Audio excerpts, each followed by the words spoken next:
Today we're going to go over vocabulary associated with script writing, and this is going to definitely help us when we get to the script writing process, so that way we know what the words mean when we're going through this process. So the first vocabulary word is spine. The spine is the through line, so it's the super objective. It's what your character wants the entire play. It's really important when you're developing your play to think about what do you want your spine to be, what conflict do you want to occur. So this is a traditional spine. So the character is introduced, then the conflict arises, conflict gets worse, conflict comes to a climax, and then the conflict ends and the character exits. Most through lines are dealt with by mid-story. Ways to handle this is a broad jump from through line to through line until they all converge on a single point that wraps them up, or sequential that deals with each through line one by one, start to finish. So you're going to have multiple through lines in your story. So do you want to jump from through line to through line until they all wrap up at the end? Or do you want one to begin and end before the next one begins and end?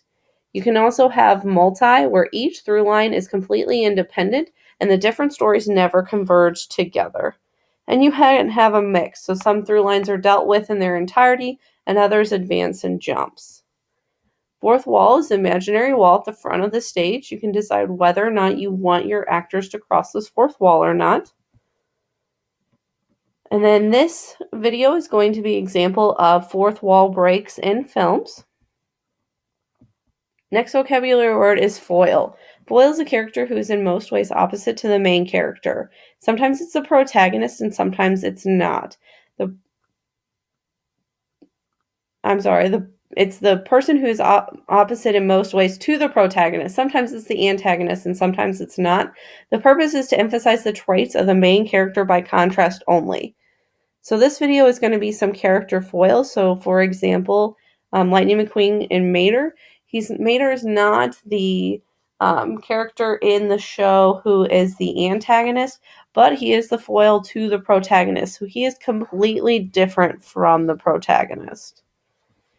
Next word is subtext, the hidden or underlying meaning of something.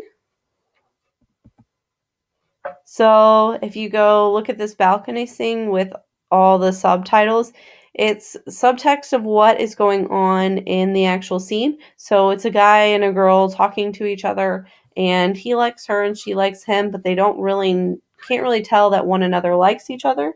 So subtext is something that when you're writing your play, you're going to want to decide this is what they're saying, but this is what they're really meaning, and how do you convey that subtext? Next word is aside. It's a speech, usually a short comment made by an actor to the audience as though momentarily stepping outside of the action on stage. So go find this video that describes the Shakespearean aside. Okay, next one is unity of action.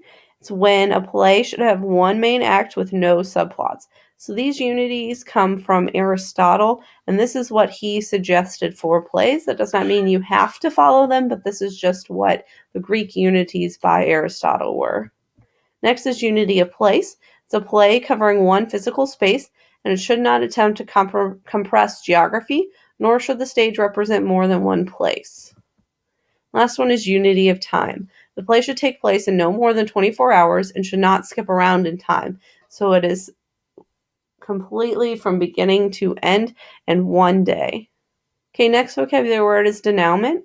It's an outcome or solution, and it's the unraveling of the plot. So we have our exposition, which is our introduction to all the characters. Then you have your rising action. So this is your conflict getting worse until it comes to a climax. Then you have your falling action or your denouement, and then it ends in some sort of resolution or conclusion. Okay, next one is Deus Ex Machina. It's a resolution in the plot that is not supported in the story's imagery, characterization, or figurative language.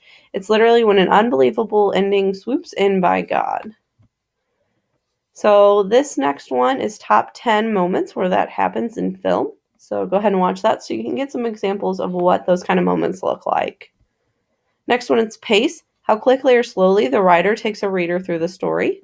And that's going to be especially helpful to realize what your pace is, because you don't want to go too fast. You also don't want to go too slow. If you go too fast, then you run the risk of your audience being lost. But if you go too slow, then they're going to be very bored.